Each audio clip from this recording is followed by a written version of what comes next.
এই শীতকালটা যারা সবজি প্রেমী তাদের জন্য ভীষণ একটা ভালো সময়, কারণ বাজারে এই সময় সব রকমের সবজি ওঠে।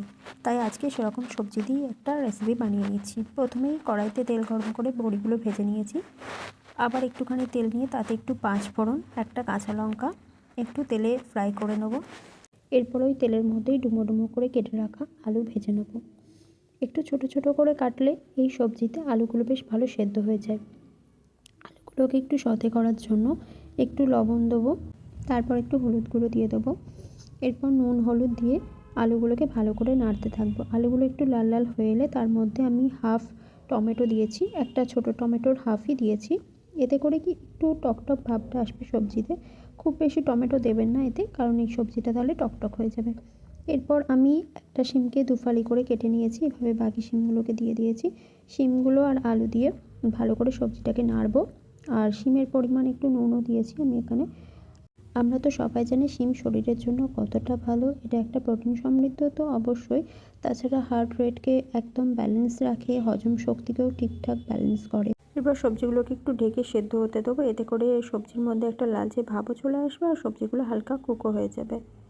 এই পর্যায়ে আলু আর শিম হাফ কুক হয়ে গেছে। এরপর এগুলোকে একটু নাড়াচাড়া করে নিয়ে এর মধ্যে কেটে রাখা বেগুন দিয়ে দেবো। শিম আর আলু আগে একটু সেদ্ধ করে নিয়েছি, তাতে করে বেগুন দিইনি, কারণ হচ্ছে বেগুনটা আগে দিলে বেগুনটা গলে যেত। তাই শিম বেগুন আলুটাকে একটু সেদ্ধ করে নিয়ে তারপর বেগুনটাকে দিয়ে নাড়াচাড়া করে নেবো। বেগুনটাকে একটু লালচে লালচে করে ভেজে নিতে হবে। তার জন্য ঢাকনা চাপা দিয়ে বেগুনটাকেও একটু লালভাবে ভেজে নেব। আমি এখানে 5 মিনিট মতো চাপা দিয়ে রেখেছিলাম। তারপরে দেখুন বেগুনটা একদম সেদ্ধ হয়ে গেছে। এই পর্যায়ে বেগুনটাকে একটু লাল লাল করে ভেজে নেব। যখন প্রায় ভাজা হয়ে যাবে সম্পূর্ণ, তখন একটু জল ঢেলে দেবো। জল দিয়ে ভালো করে নাড়াচাড়া করে নেব। একটু নাড়াচাড়া করার পর আমি এতে 1 টিস্পুন মতো জিরের গুঁড়ো দিয়েছি, 1 টিস্পুন ধনের গুঁড়ো দিয়েছি, পরিমাণ মতো নুন দিয়েছি আর একটু হলুদ গুঁড়ো দিয়েছি কালারটা আনার জন্য। আপনারা এখানে কাশ্মীরি লঙ্কার গুঁড়ো ইউজ করতে পারেন বা গুঁড়ো লঙ্কা যে যেমন ঝাল পছন্দ করে তেমন দেবেন। আমি বেশি ঝাল খাই না তাই এটাই দিয়েছি। আর এই সময় ভেজে রাখা বড়িগুলো দিয়ে দেবো।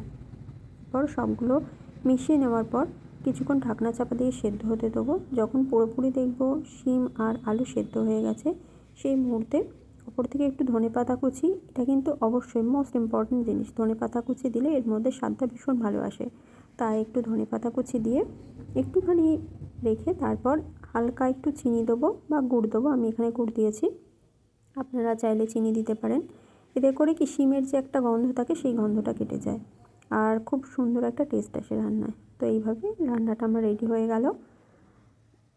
প্রত্যেক দিন এরকম নিত্য নতুন সুন্দর সুন্দর ইউনিক রেসিপি পেতে আমার চ্যানেলটাকে ফলো করবেন এবং সাবস্ক্রাইব করে লাইক করে আমার পাশে থাকবেন।